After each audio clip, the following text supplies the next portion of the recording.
Alright, let's take a look at this project, see what we can do. So, for the first part, you're just going to come up with an exponential or a logarithmic equation, and then you're going to find the inverse, make a table, all that stuff. Okay? So it's pretty easy to start with the exponential. So I'll just go something like f of x, or you could do y. I could have written that as f of x. Either one works. Equals, here's a simple one. Can't use it though. 2 to the x plus 1. Alright? Simple enough, right? Okay. So then we can make a table out of it. So I'll go like -2, -1, 0, 1, 2, 3, 4. Okay. Yeah. So then you would just plug in that information. 2 to the -2 plus 1. 2 to the -1 plus 1. 2 to the 0 plus 1. Okay. 2 to the 1 plus 1. Or you can just find the pattern and go from there. So like 2 to the 0 is 1. 1 plus 1 is going to give me 2. Okay, 2 to the 1 is 2 plus 1 is going to give me 3. 2 squared is 4 plus 1 is going to give me 5. Okay.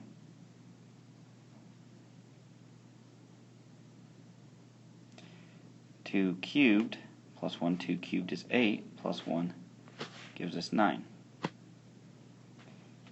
2 to the 4th is 16, plus 1 gives us 17.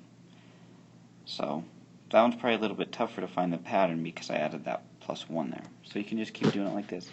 2 to the -1, remember, that's 1/2, plus 1 would be about 1.5 or 1.5. Okay, 2 to the -2 is like 1 over 2 squared, so 1/4, so it'd be 1.25. Alright, so now that we've got that one done, we can graph it.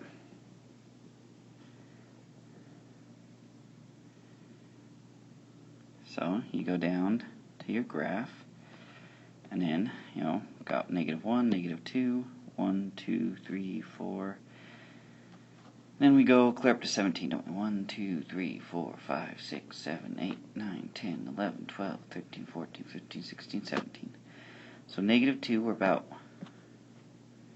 1.25, so about right there. Then -1, we're at 1.5, a little higher. 0, we're at 2, a little higher. 1, we're at 3.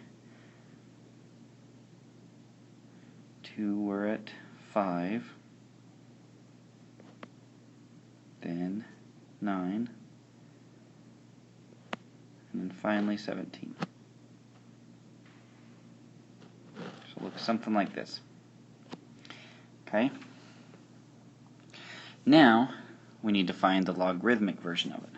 Remember, sometimes it's easier to think of it like this. So, remember with those logs, you take the base, right, of the number is equal to the power. The only problem is we've got this plus 1 there, right? So you kind of got to back up and think of it this way. Alright, how am I going to get this by itself? Well, I'd subtract 1, so I'd end up with y minus 1 equals 2 to the x. So then it would be log base 2 of y minus 1 equals x. So that would be my new equation if I flip-flop the x and the y. Because I forgot to do that when I found the inverse. So log base 2 of x minus 1. Okay, that's our inverse. Now, for the table, since it's the inverse, remember we can just swap the table. So it'd be 1.25, 1.5, 2, 3, 5, 9, 17, 4, 3, 5, 1, 0, negative 1, negative 1, negative 1, and negative 2. If you don't believe me, well, just plug in, let's say 2. If we did 2 for x, 2 minus 1 is 1. What's the log base 2 of 1? What's the log base anything of 1? It's got to equal 0. Okay, I could plug in each number and I'd come up with the same answer. That's the beauty of the inverse. Okay, it's the beauty of the inverse. So, now all we got to do is graph that one. So, to graph this one, okay, so I go down to negative 1. I go 1, 2, 3, 4, 5, 6, 7, 8, 9, 10, 11, 12, 13, 14, 15, 16, 17. 1, 2, 3, 4. Remember, because it's that line of y equals x, it's just reflected over that. It's going to look the same, just on this different spot. So, I go 1.25 down to negative 2. 1.5 down to negative 1. So kind of like that. Then at 1, let's see, 2, 3, we go up to 1. 5, we go up.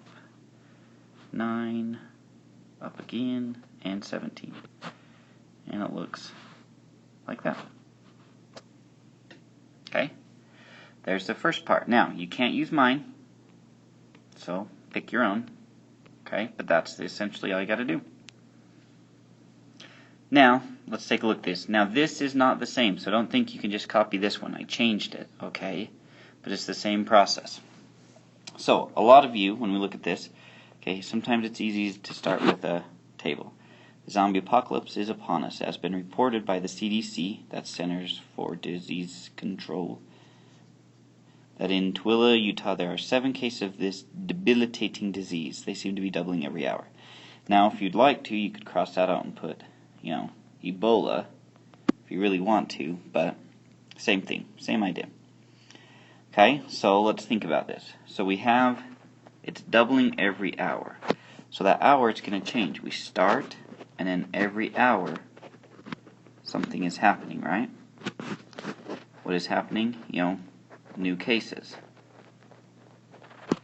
So we started out with 7, and they're doubling every hour. So after an hour, it'd be 14. After the next hour, 28. After the next hour, it would be, 56? Then 112, then 224, and so on. Okay?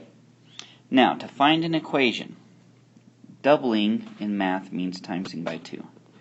So remembering what we know about tables, this is exponential, right? Well, here's the trick for exponential. For linear, you guys remember y equals mx plus b? For exponential, you have a similar one. It's y equals a times b to the x. Okay?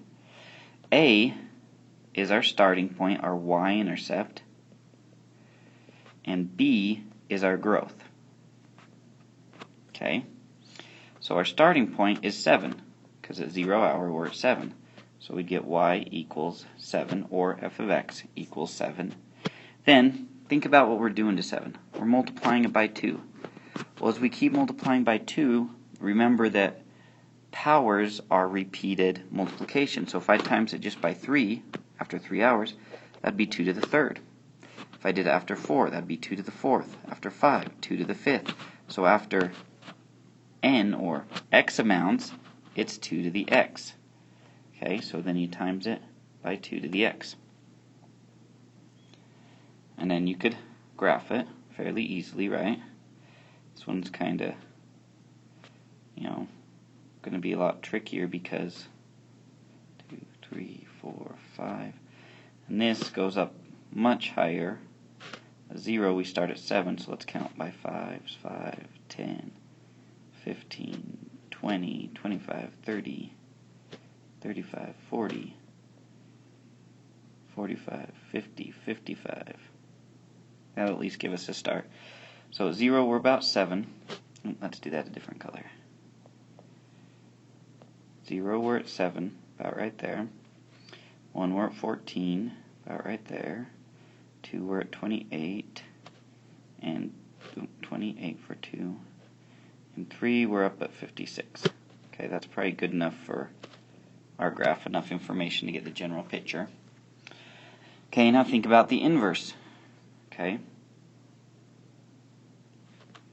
so the inverse, we'd swap the x and the y, so we'd have x equals 7 times 2 to the y.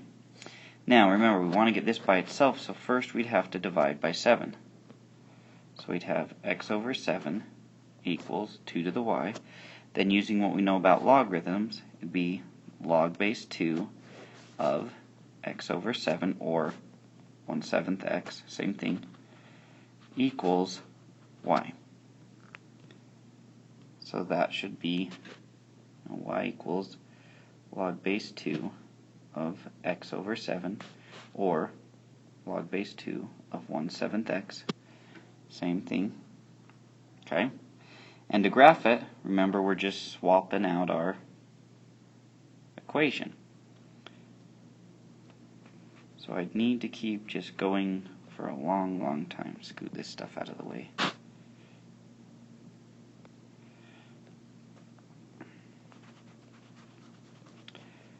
Alright, because we're just switching our direction. So let's go with round.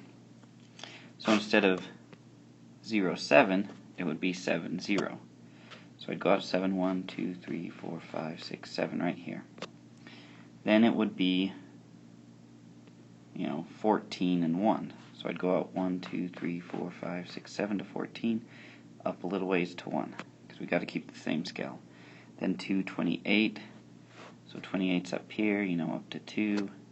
This is going to be hard to see with my scale, but you're going to try to, want to draw a better scale for that. But the same idea, you'd want to have the scale to be similar, so it may be a good idea to try to, use Desmos and get a better looking graph. That way you can just see it better. But that's the main idea.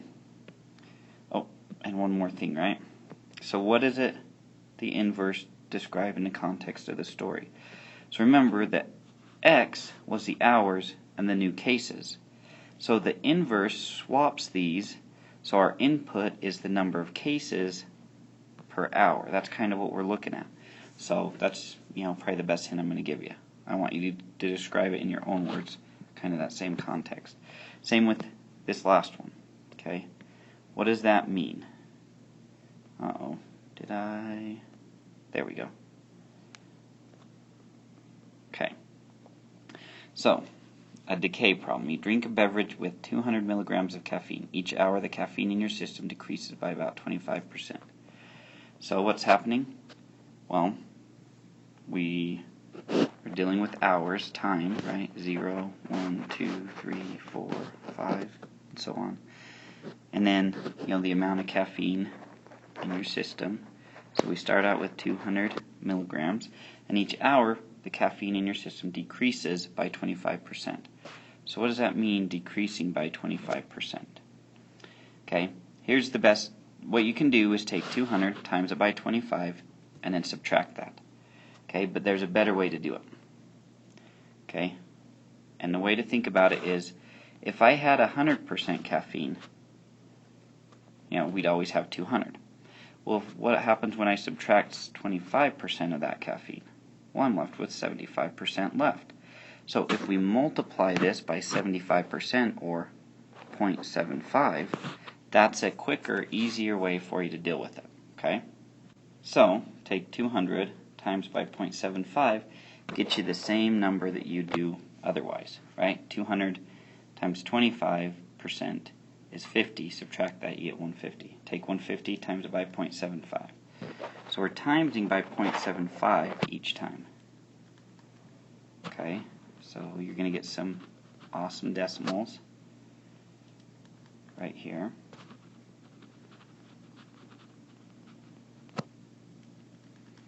And you can start, rounding if you'd like 461. That's rounding it pretty much. Okay, so now how do we find the equation? Same idea. Y equals a times b to the x. We started at 200.